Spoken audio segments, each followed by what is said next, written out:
Hello, everybody. I hope you're well rested for this webinar. We're going to go through quite a bit of material.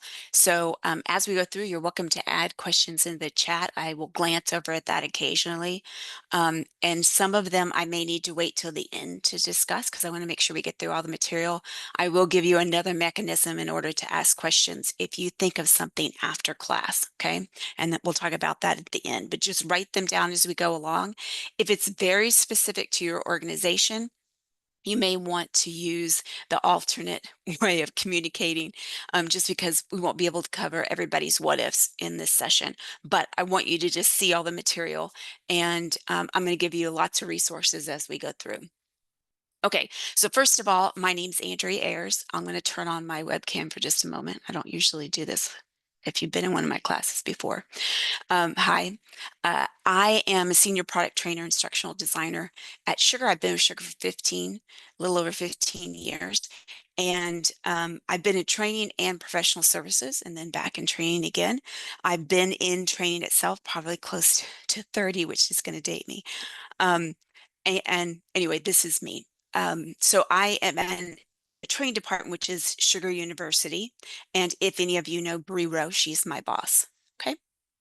So that's me. I'm going to turn that off just for bandwidth issues. So this is part of the SugarU live webinar series. And I'm on the very last slide. Sorry. Let me go to the very first one.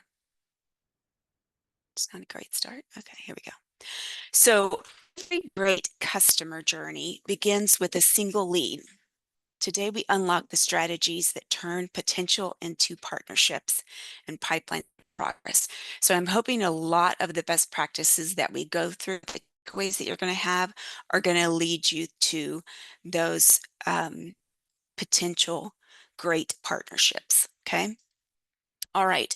So this is part of a series. So the first one we did in this monthly webinar series was in April, and it was about action buttons. It's listed below. And there is a recording of that particular event, that particular webinar on this slide, which I'm actually going to click on and open up for you. So this is a Sugar Club posting. Probably where you saw the very, oh, no, sorry, let me say that. It's in two places, actually. It's on the original posting, but there's also a new place. It's called Event Recordings. And I'm going to put this link into chat for everybody, just so everyone has it and can bookmark it for any of the events, whether it's Sugar Market or if it's the Sugar U live webinar series. So this series is mainly about the CRM. Obviously, Sugar Market Academy is about Sugar Market, obviously. Okay, so these are all kinds of topics. Sometimes they're very sugar cell or enterprise specific. That's what today's is. But we also may do something on serve later. If there's something that you're interested in, you can always email university@sugarcm.com and say, I'm really interested in this particular topic. Can you have that as a webinar in the series? Good, great. More people that request a particular topic, the more that we'll be able to provide that in the future. I'm actually going to add a poll to my next webinar, so just giving you a heads up on topics that you may be interested in, just to see which ones you may be wanting to know more about because you're dealing with it right now in your particular circumstance. So this is what this is if you haven't been to one yet. It is just once a month we talk about a particular topic as we go through, and they are recorded. It's hence why you are in listen only mode. So if you do have a question, just add it into chat and I'll share the question with everybody else and answer it. Okay. Just checking here. We're all good. So some takeaways, and I say they're all takeaways. You may not be able to absorb all of this. We only have an hour together and have a lot to go through, but we're going to talk about learning best practices to capture and qualify and nurture leads. That's going to be the first section we're going to talk about. Discover how to streamline those lead pipelines, get tips on improving follow-ups and reducing lead drop-offs, which happens. That happens with a lot of things, right? Not just leads, but we're going to try to help you with some of those follow-ups and reduce lead drop-offs. Some of that is done by an end user, and some of that can be helped by an admin. All can be done within the system without any help. You could do this yourself. You can use automation strategies to save time and boost efficiency. There's a lot of things that people are doing manually at sales organizations that could be done automated. So we're going to talk about some of those and give you some examples, and then some practical examples too. And also we want to be able for you to see some insight to increase lead conversion rates and drive more sales. Okay. So the first section is about capturing, qualifying, and nurturing leads. And most of you, if you're in sales, or if you are associated by sales like marketing or even implementation, most of this you may know already. But as I talk about a particular topic, I'm also going to tell you how that affects SugarSell and Sugar Enterprise also. Okay. So we're going to start off with a particular customer and kind of talk about in this particular section how they would use or capture, qualify, and nurture leads. So throughout this section, I'm going to use the following story to walk through each slice of this webinar. Imagine you work for a company that manufactures common conveyor systems, hence the picture, for warehouse distribution centers. Let's say like Amazon or maybe a grocery. Here in Texas, we have big grocery, HEB. They have big distribution centers here. Okay, so when we talk about identifying and capturing leads, this is the first, obviously, essential step in lead management and getting leads into Sugar in a structured, trackable way. There's lots of ways that things can go into Sugar. Okay, so this can involve anything from something manually being done, a web form, some kind of integration, a campaign, or importing, all that. So we talk about some of those ways that admin can add a bunch of records, specifically leads, in my admin class that's actually next week, wink wink, if any of you want to register for it. And part of that is talking about importing a bunch of leads at one time. And you need a little bit of training on it. It's not hard, but I can help you through some of the learning pains with trying to just figure it out on the fly by yourself. Okay. It's not the best way to learn. So it's also ideal. This is a biggie here at the very end. I skipped it. Identify your ideal lead, right? Not everybody that goes into a Sugar's lead module is your ideal lead person, right? You should have some personas, some roles, some industries that your particular team's maybe focusing on, and that gives the rest of the team a little bit more information about who we should go after. So why does this matter? So we don't have a bunch of dead leads out in and I call it dead just because that's the status we have in our lead section. Out there that are missed or lost, or we don't really want that kind of customer, so we're not going to go after them, and they'd be just taking up space or taking up time that people went in to qualify and they didn't need to. So it's a good idea to track where the lead came from so that we can measure the particular campaigns that may be affected by that. And it feeds clean data into the pipeline. Have you heard the adage where it says garbage in, garbage out? If you put garbage into a system, doesn't matter if it's Sugar or anything else, then it's not going to be very usable or very helpful for the people that are having to use it, especially when you start running reports on it, right? It's going to get a little messy. So we like to also recommend using lead scoring to help prioritize high quality prospects. Now, this is an actual field inside of Sugar. Now, right now, it's a text field. And as a best practice, one of the things I'm going to throw at you right now is that I would, if I were you, come up with a standard, right? How are you going to rank these leads? Is it by stars, by like gold, platinum, whatever? Is it by number? what number equals what. You just need to have a standard way of doing it. It will help you know which leads to go after. Maybe a lead score can be or is possibly based on a calculation between several different values, like what country they're in, what their estimated annual income is, et cetera, things like that that have to qualify them before you can come up with what a lead score is.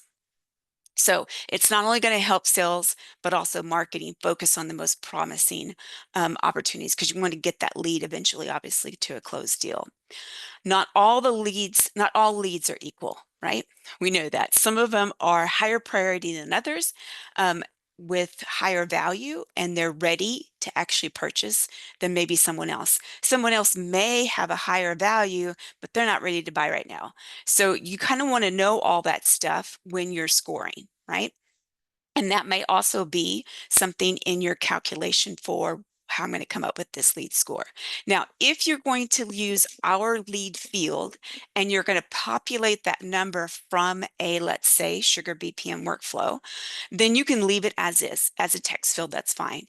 If you're going to use it to populate where people can fill in a drop-down value, or it can be calculated, then you need from a automation of a process, then you probably want it to either be something that's standard, right? Like a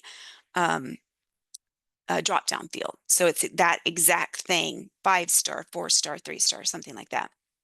So it also increases efficiency and conversion rates because everybody's doing the same thing. It's a pattern that they're used to, and it supports faster and smarter follow-ups. Okay, I'm going to give you some more information on tools that we have in this system already out of the box that you can use to help with that.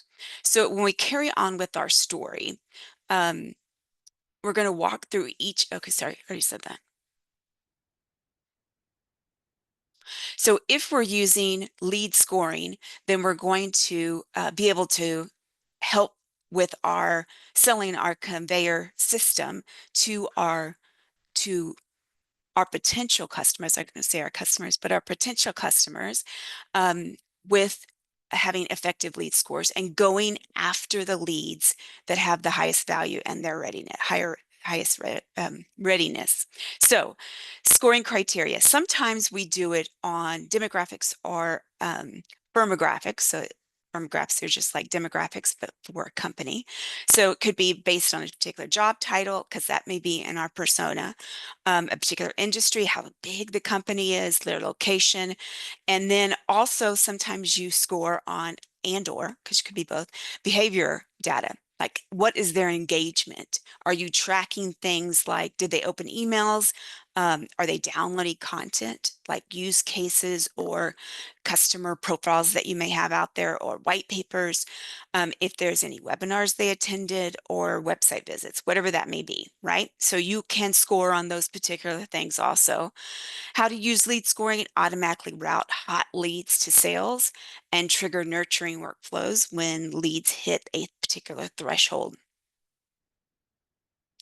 It also you can personalize messages based on a particular engagement level.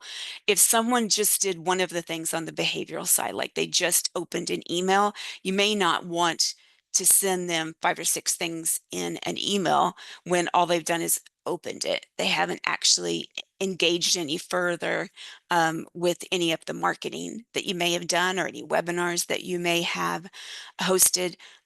So you may want to personalize that for more. But if they looked at like 6 use cases and opened up several white papers and attended to like 2 or 3 webinars or demos, then you obviously may want to personalize a message specifically for more interactions than maybe other prospects. So as a benefit in just talking about lead scoring, we want to focus on leads most likely to be converted. So how is that, why is that important? Because we don't want to waste our time on leads that, aren't going to be likely to be converted. It's also going to align with our marketing and sales efforts. So if there is a particular type of customer that you're looking for, you need to start capturing that type of information in leads, and you can put all that extra information that you may not have out of the box if you're an admin into fields in Studio for the leads module.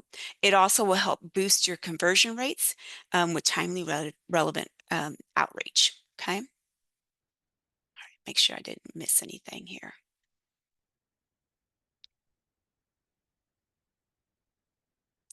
So back to our story. Let's say that your sales team reviews the submissions that come in for leads. Some leads are small startups and limited budget, probably not what you're necessarily going for, while others are national house chains actively looking to expand. So they're going to need some of your product, whether it's from you or one of your competitors. You assign lead scores based on the company size, the project timelines, and the budget, like if they have budget. This is how you qualify, meaning this is how you know that you can go to the next stage, which is convert, who's worth pursuing now. Okay, so that's with lead scoring. Now let's talk about segment nurturing leads with targeted communication. So first of all, when we talk about segment, we're talking about just grouping leads by category based on a shared trait or behavior. And nurturing is sending timely, relevant messages to guide those leads through the buying process. Now, sometimes nurturing is done by marketing, and sometimes it's done by sales. Whichever organization is doing that, that's fine.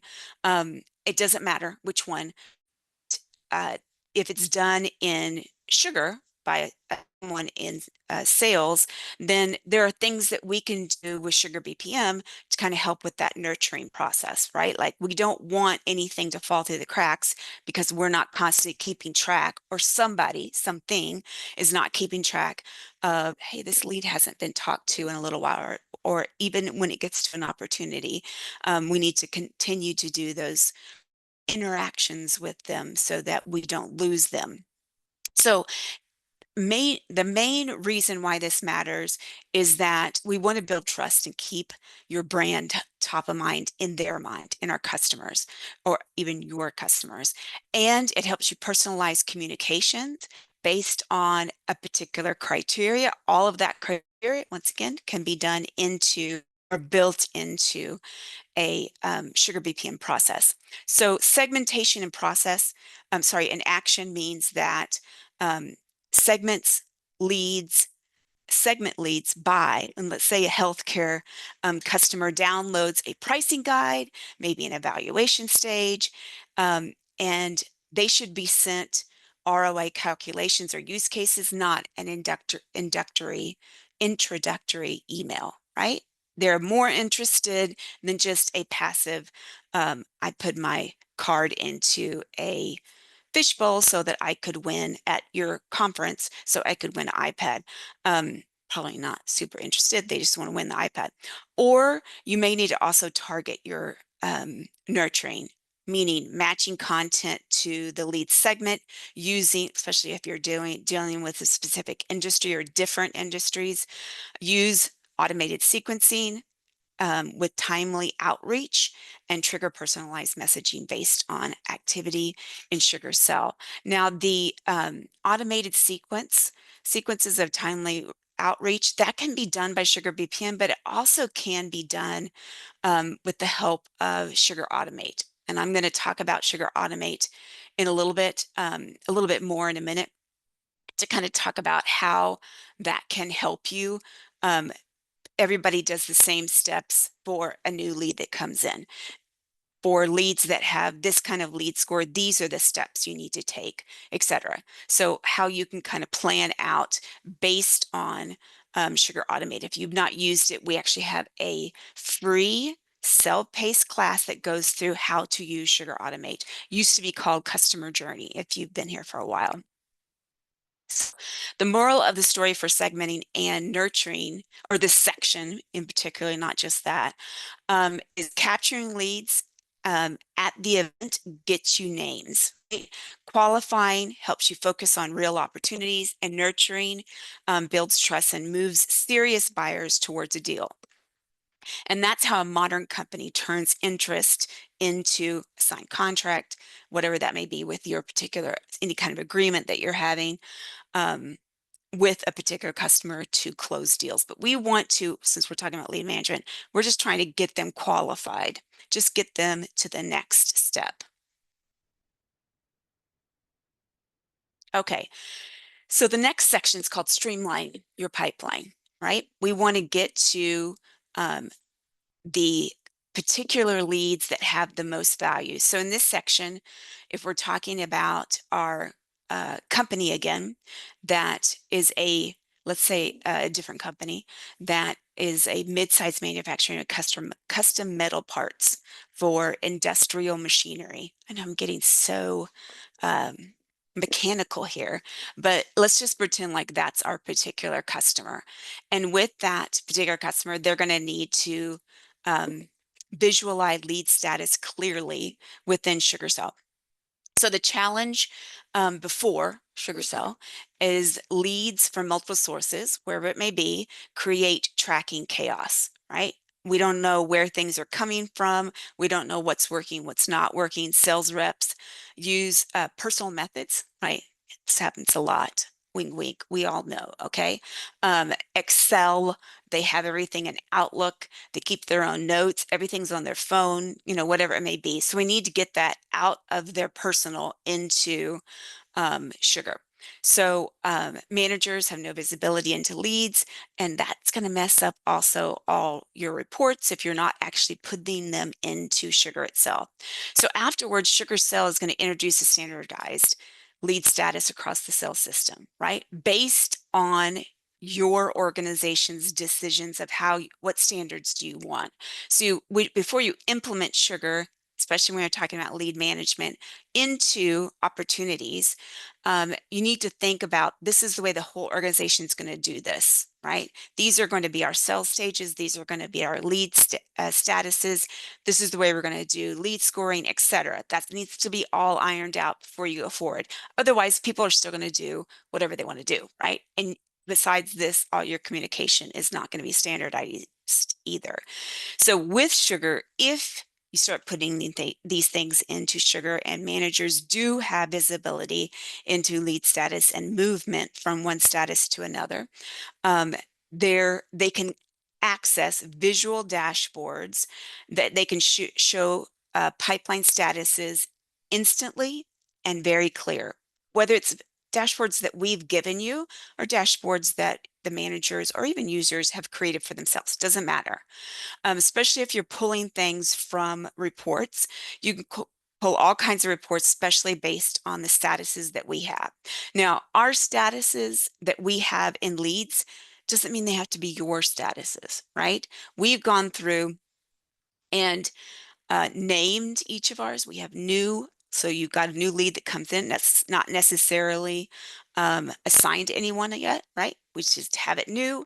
You can go through an assignment process, whether that's automated or someone manually has to assign them out. Either way, it's your organization's prerogative.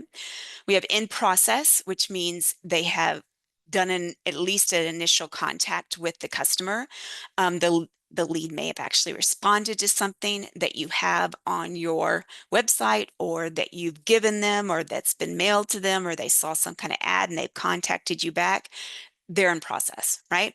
Then we have the converted steps. This is a qualified lead, whatever that means in your organization, whatever words you want to hear, and they're converted. And then we have two others, and I add them to the end mainly because they're not part of this new to converted route. Sometimes you have leads that they're really interested, but the timing's off for whatever reason, or they don't have budget, or they've been delayed, or the decision makers are unavailable for whatever reason, right? They're on their honeymoon, and so they're going to be out of state for several weeks. Then we can put it into a recycled stage. And then there's the dead ones, right? Occasionally, when you have a bunch of leads that come in, there are going to be some that are like, I'm not interested, don't call me again. I'm done, right? Fine, you're dead. We're not going to make sure that we still capture those so we know that the campaigns or whatever that they were associated with when they came in or their lead source, there was a lot of them that were dead from that particular campaign.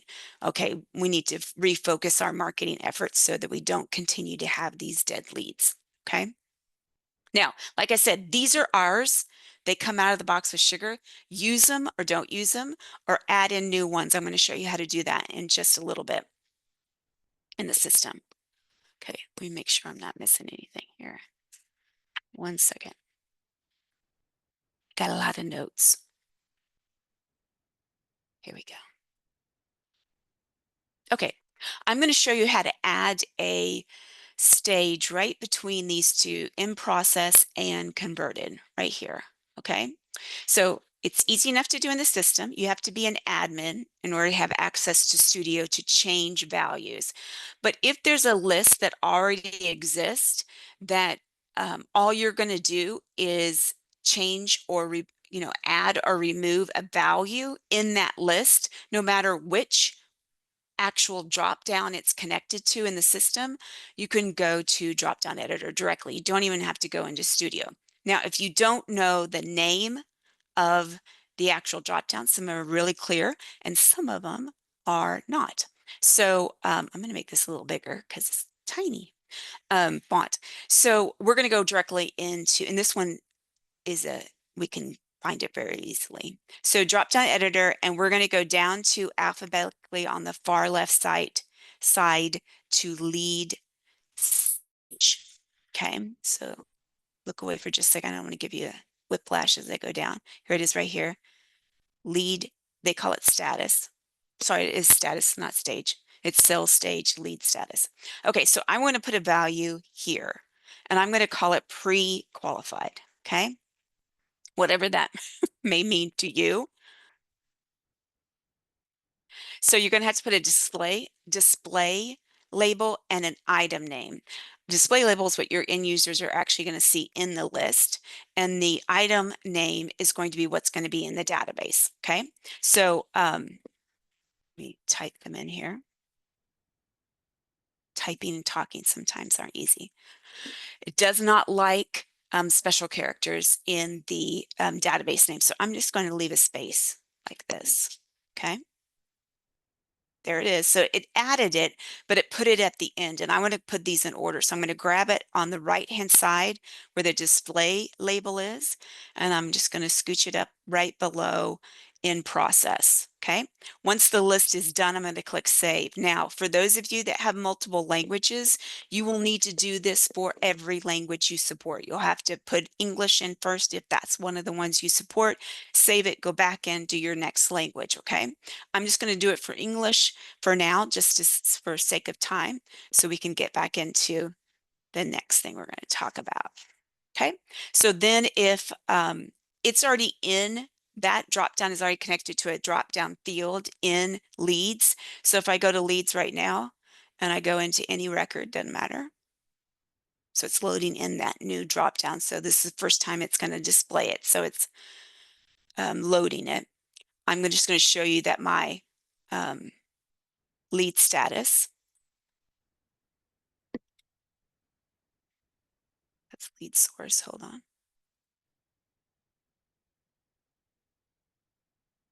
I may have moved it around. Give me a second. Status, there it is right here. Yeah. Okay, so in our list, we now have pre-qualified, and it's right between in process and converted. Okay, I'm going to get to this nurturing email in a little bit, but we'll come back to that. So you can change the statuses. You do not have to accept whatever we give you. Okay, so we already went through that. Blah, blah, blah. Okay, so when we use, this is the next option in this particular subsection.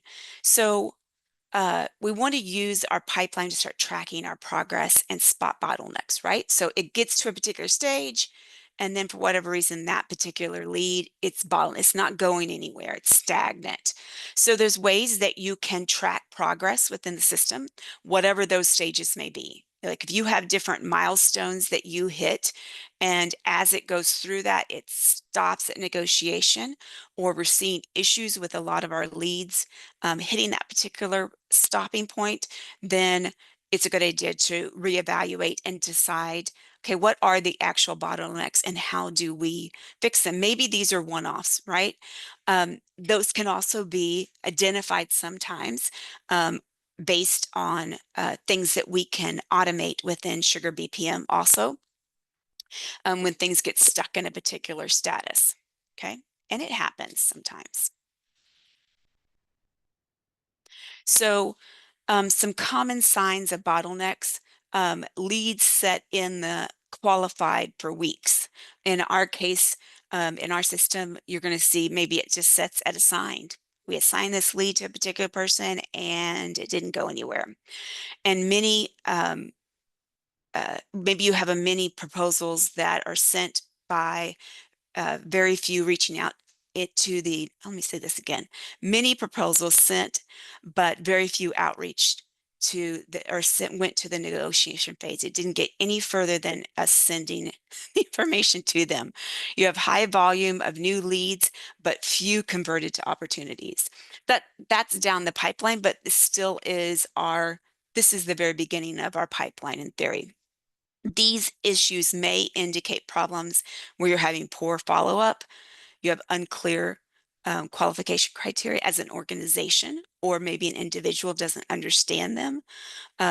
Pricing objections, maybe that's the reason why things are bottlenecking at a particular step, or you're having missing documentation or resources. Maybe there's things that you could put into the knowledge base article section or the document section that people can access quickly, that go through either lists that they need or things that they can send through to customers to kind of speed up that process. And there are things on not only the management teams dashboards, but also for the sales rep dashboard that we have that comes out of the box, that are very helpful to see some of these possible bottlenecks that you have in the system. And sometimes they're easy to see and sometimes you have to see them over a period of time, okay? Next, you may need to standardize lead qualification criteria, okay? What does it mean to be qualified, okay? And sometimes in an organization that's different depending on the sales rep that you talk to. So in many organizations, especially in manufacturing or B2B, every rep has their own idea of what qualified leads look like, right? So there needs to be a standardization of that, and that's outside of sugar. That's something that your organization needs to decide. Whether it's at the beginning of implementation or you're 5 years in, everybody's still doing their own thing. You need to make a decision what that should be. And then from that point forward, follow it, because you're going to have a lot of misaligned forecasting because people aren't using standardization for qualifications, right? Like that's a big deal. That's where we then, after it's qualified, we're ready to go on to an opportunity. So it may get into an opportunity and be delayed because it shouldn't have ever been converted to begin with. Also, it has sometimes you get a poor handoff between marketing and sales, especially if marketing is doing that qualification for the sales team. So obviously important. So I say that mainly because sometimes people just jump in and want to start configuring sugar when they're using the system, and there's a lot of things that need to happen before that is even touched. So under lead qualification, what does standardize mean? So it needs to be clear and shared set of criteria. Shared is the most important word there, because if you don't share that information, then there's no way of others knowing about it, okay? And we need to create that common language between everybody in the sales organization or the marketing department, whatever it may be, that's qualifying what that standardization needs to be. Now, some common qualification frameworks sometimes Some people use a BANT or a customized scoring system based on either budget, authority, like decision makers, their need, and which could be time sensitive, which leads us into our timeline. How fast can we do this whole sales process? How ready are they to actually purchase? And that translates into sugar sell. Like, what does that mean in sugar sell? If you need to start adding custom fields or implementing some scoring rules into your qualification in a lead process, then that's something that your admin can do for you. Each organization has their own admin that can go into Studio and add new fields or set up sugar BPM processes. They can track each lead's qualification status in a standardized format. And this is that use automation. And there's several ways that we can automate things. You can even have calculated fields that will calculate a particular value, whatever that may be. It doesn't have to necessarily be a number, to flag unqualified leads or trigger next steps, and also provide managers with clear dashboards. So we have some dashboards already out of the box, but you can always create dashboards that fit your specific need. We do have an upcoming dashboard class. If you're not familiar with setting up dashboards that meet your specific leads, maybe our out of the box ones aren't exactly what you want to see, or you want to see more of the report charts that you've actually created yourself, then that dashboard session may be important to you. Also, we have a reports class, which I think is next month, that you may want to also register, because we go through beginning to end creating the report that has a chart, adding the chart to your dashboard, okay, from beginning to end. So you kind of get to see that whole thing if you're not familiar with it. Okay, here's a real world example, right? So let's say your sales automation packaging system, you sell automated packaging systems, and you decide to qualify your leads with, they have to have 50,000 plus annual budget for this particular packaging system that they want to purchase. They operate in North America, and they are planning to upgrade in the next 6 months, okay? Maybe that is the criteria, right? If you have more than 50K, they operate in the Northwest, and they plan on upgrading anywhere from now to 6 months, then they qualify, right? It may be 5 months, maybe 4 months, it may be $150,000 that they have, whatever it is, as long as it meets that criteria, then you know it's qualified, right? And then you can go ahead and have that lead convert so that it can start being tracked as an opportunity in your pipeline as an end user, and also your manager can then see your pipeline, which leads to clear forecast, right? So we know, okay, it's now an opportunity. We're tracking it. It's gotten to a specific stage inside of the opportunity, and now it actually is qualifying for this quarter's closed opportunities. So you're going to have better sales and marketing alignment and higher closed rates. Okay. So standardization is very important, specifically with qualifying. So let's talk about follow-ups. Okay. Follow-ups, it depends on who you are, how hard this is for you. For some folks, follow-ups are not a big deal. For some of us, like me, who feels like I have to write everything down that everyone says to me, may be a little harder, okay? So we may be following up on a question they had, on a meeting, on a demo, after they've been in progress. We've been talking to them for a while, and we're ready to qualify them. How do we get to the next step? How do we remember to do that? And there's some simple things in the system, and then there's some more complex things that we can set up also. So we can set automated reminders in the system, and that means that however that is in the system, I'm just going to leave it at automated for now. We're going to talk about a couple here in a minute of what you would do if you wanted to make sure that you don't miss out on a particular qualification, okay? Oh, sorry, a particular timely outreach, let's call it that. So what does this mean? So you can automate any kind of reminder, whether that is an email, a task, some kind of alert that's in the system. You may have it have not necessarily a pop-up, but a a text that's on a field that just says, make sure you fill this in, or warning, because it's a calculated field, that you can have in the help that says this is past this date, or you can have run a report, or you can do a sugar BPM process that helps you come up with how to get these reminders so you don't have things fall through the cracks. These reminders are critical to ensure that no lead is forgotten or delayed during the sales process. There's no faster way to upset a potential customer by not getting back to them. So why it matters in a B2B sales, especially in manufacturing or SaaS, timing is everything. And that's true for a lot of people. That's not just for, that particular criteria. But delay and follow-up means lost momentum, which means lost deals. Okay, not always, but if you upset someone at the very beginning, there's a chance that they won't want to go any further with the organization. Leads expect timely responses, right? If I send something in from a website and it says, I'm interested in this particular time or this particular thing, then I want to get that feedback fairly quickly from whoever I put the information in on, okay?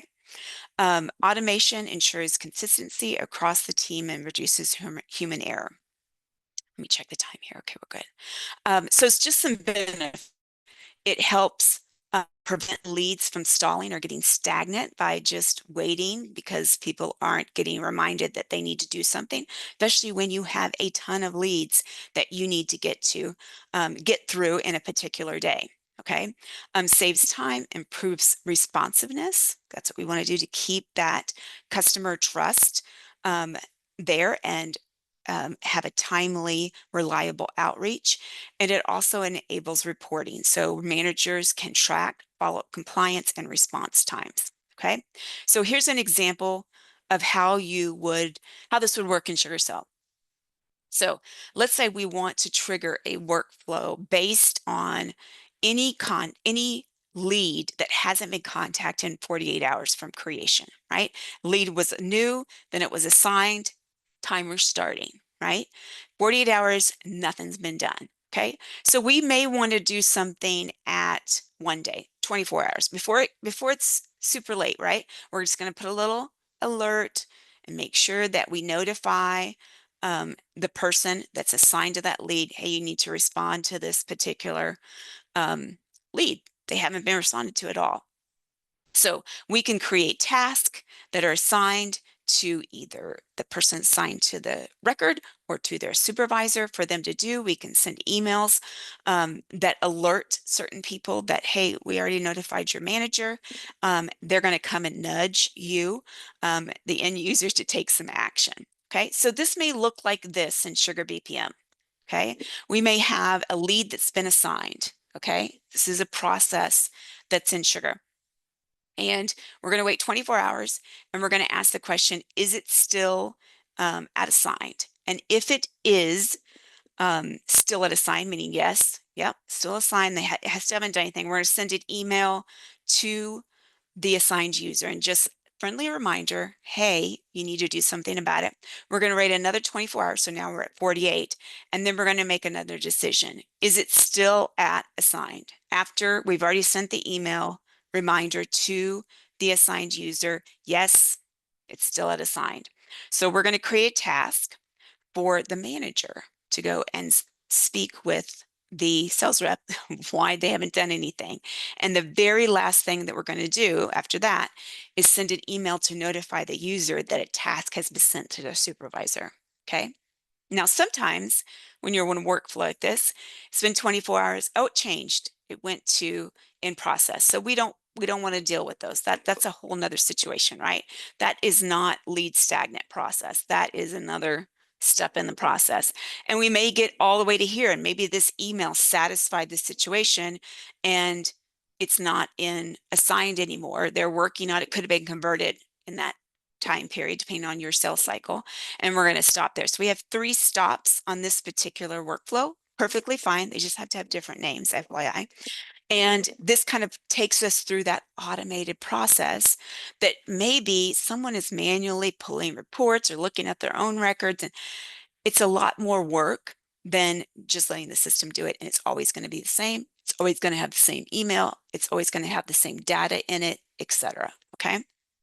So just so you know, there is processes out there that you can easily create an admin. You just have to have admin privileges to do it, because that's how you get into process definition to create a sugar BPM process. Okay.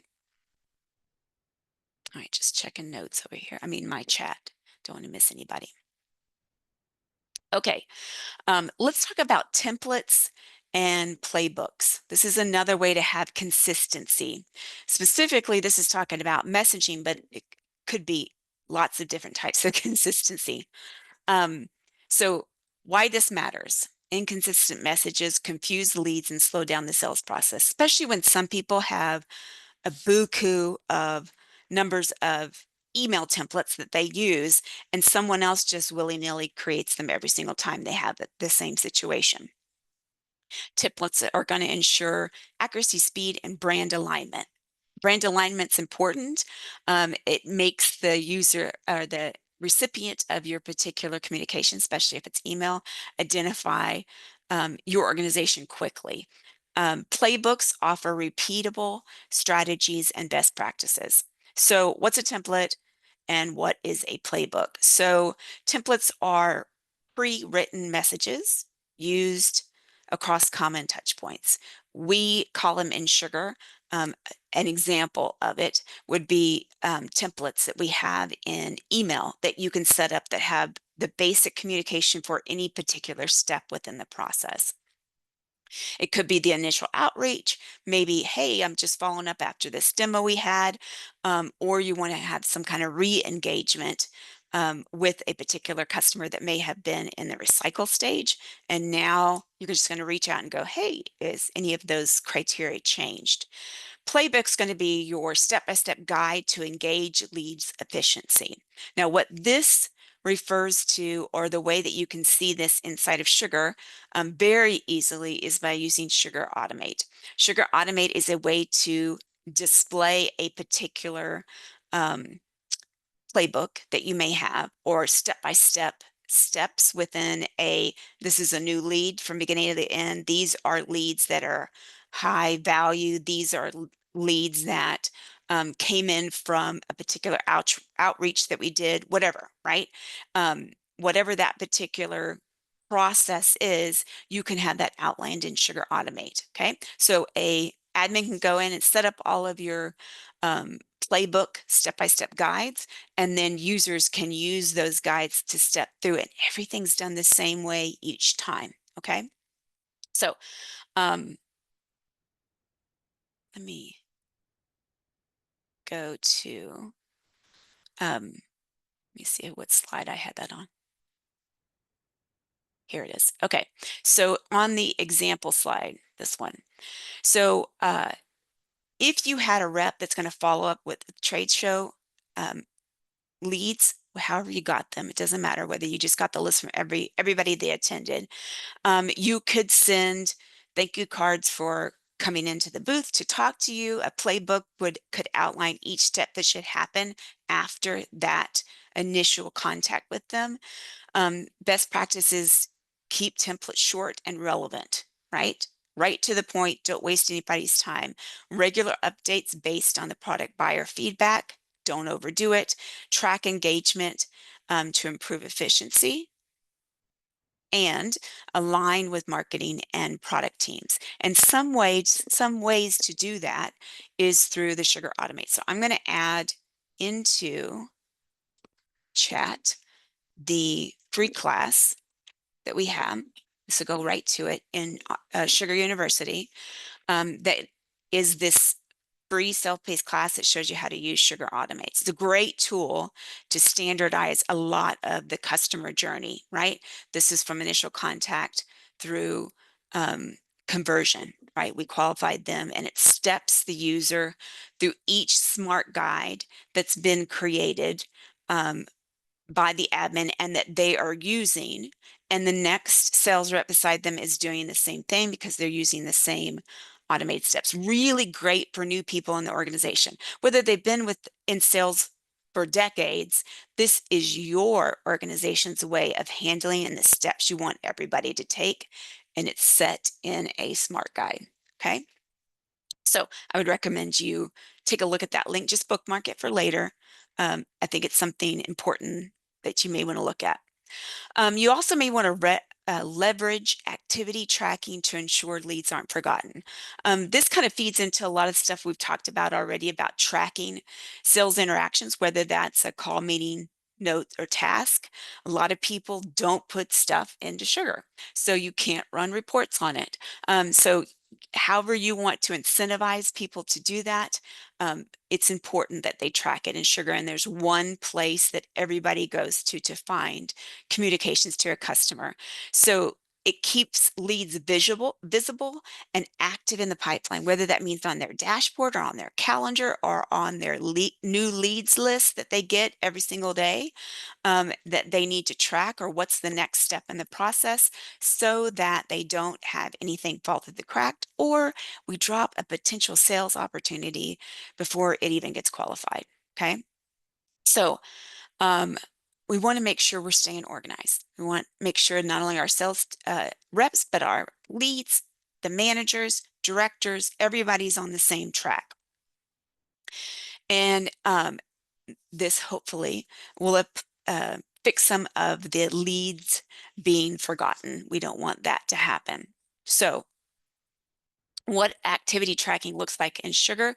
So in a call record, make sure that your sales reps are putting things in the notes, the description field about what that particular call was at, what was the outcomes, is there a follow-up? Do we need to schedule a meeting afterwards? Put that in the notes. So when you open that call record, you know what, oh, the next step was we created this scheduled meeting.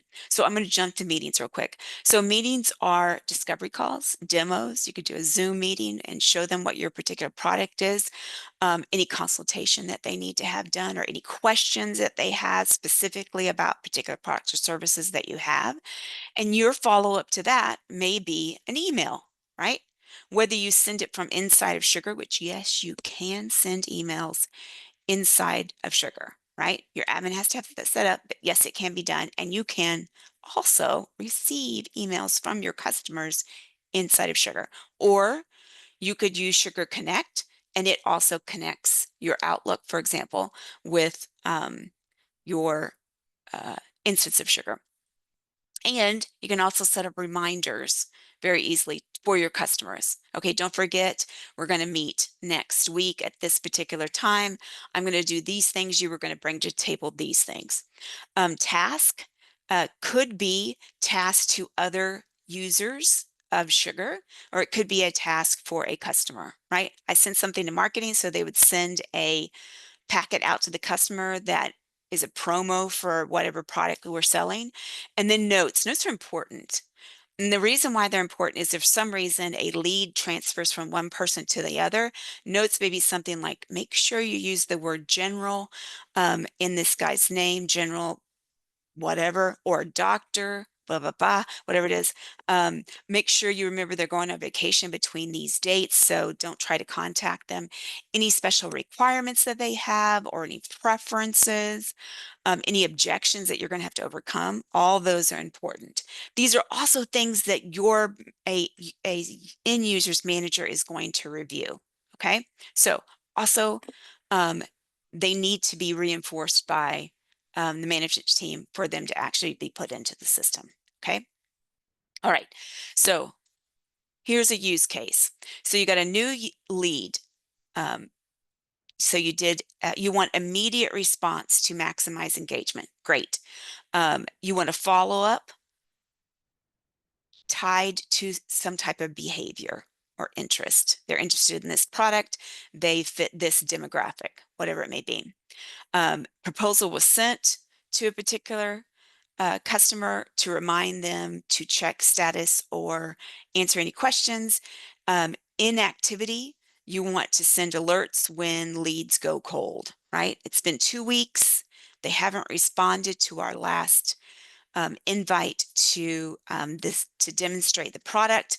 You need to follow up with them, right? You need to get that whether that's automated or whether you're using a smart guide to help you with that. Or handoffs. Maybe it's good and you're ready to hand it off to the next team to help you with the next step in the process. You want to have good visibility, and you want to also have accountability for the user is assigned and any team that may be working on a particular lead. Improving your forecast, which is the only way. If you don't have good leads that are going to lead into good opportunities, your forecast isn't going to look very good, and you're just doing the guessing game again instead of using accurate information to predict sales, which kind of leads us into the next one. So some best practice: log every touch point. Okay. Calls, meetings, notes, tasks, emails, whatever it is. I don't care if it's a stop by, whether you see them, they call you, whatever it is. Use task reminders for follow-ups. Ensure automatic activity reporting for whatever, something happens, it triggers a workflow, it creates a task for you. Keep notes clear and concise. Don't write a book in the notes or the description field of your particular activity. Align the activities tracked with the lead scoring and the pipeline. Make sure that the information that you're sending them at a particular time is based on where they are in the cycle. Don't send a newbie email to someone that you've been talking to for 3 months, okay? Obviously. All right, next we're going to talk about boosting conversion rates and automation. So what does this mean, right? We want lead assignment to be set up in the system to automatically assign leads to where they go. Sometimes that means geography. It could mean particular industry.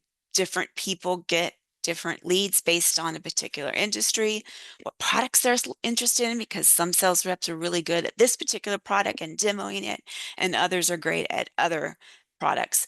Lead score or lead source, or whether you're going to round robin to a particular group, right? So you may have sales reps 1 and 2, then you have leads, and your sales leads may get more complex type customers that are going to round robin just to the 4 leads that you have in your organization, sales leads.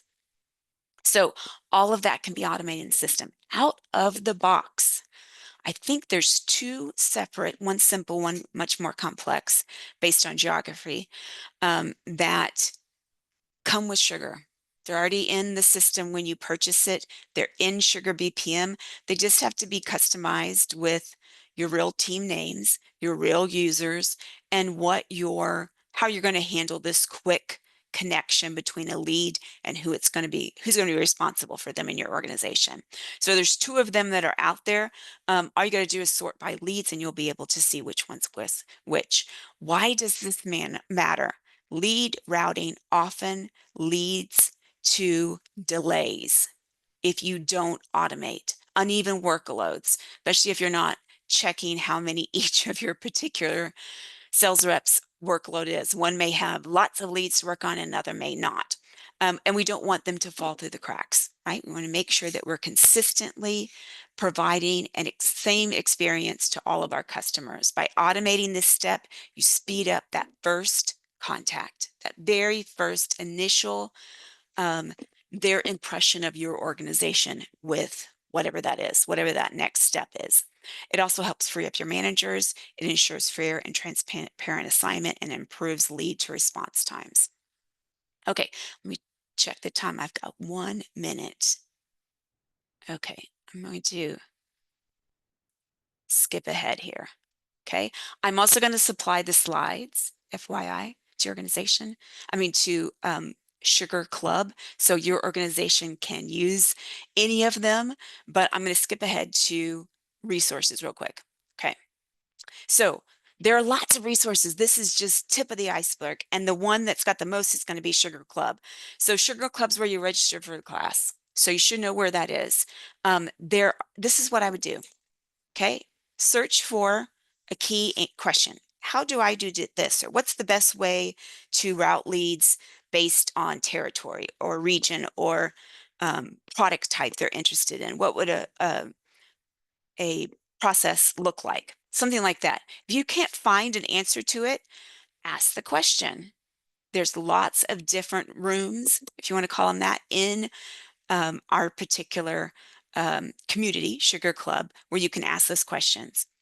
Also, if you can't find the answer anywhere, just email, and I'll give you the email address again, university@sugarcrm.com. That's my whole group.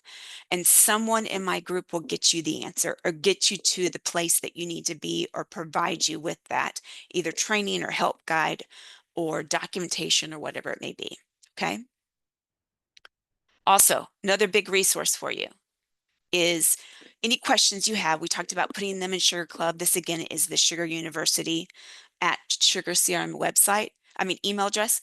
Anytime, not just because of this particular webinar, anytime you have any questions, email us. We'll be happy to answer them.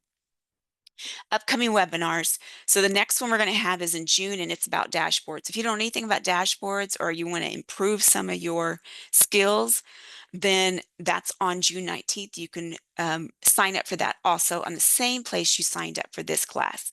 And FYI, if you are an admin and you need to learn the basics of how to be a sugar admin, next week is the class right after Memorial Day if you're in the US, for 3 days, 3 hours a day. Okay, sign up for it. There's also an introduction to Sugar BPM class. If you want to start creating processes, that's a good class to go to. Intermediate level we have later in the year, and it's optimizing with Sugar BPM. That's a good if you've been working in Sugar BPM for a while and you want to up your game. And then we also have Sugar Reports. Okay, great class to see how to create a report and then how to add that information to dashlets on your homepage, on your intelligence panel, on the list view, etc., so you can access some of that information. Okay, so thank you for attending. Some of the questions that were asked in chat, I kind of incorporated in what we were talking about at that particular time, but this was mastering lead management. It's not all encompassing, but we did cover a lot of best practices. And next month's session is on dashboards. Please come back. And after that, it's teams and roles. And we'll talk about team-based permissions too, if you're interested. Okay. Any other topics that you're interested, just email university@sugarcm.com. Mention my name, Andrea, so I know that, hey, that's to do with me. And I'll add that to my list of future topics that we can talk about. Okay. Thank you so much for your attention. Sorry, I went over 3 minutes, but I will also have the slides available in Sugar Club and also send you a link to them, to that page after class. Okay. You'll have a great rest of your day wherever you may be, and hope to see you in a webinar or training in the future. Bye-bye.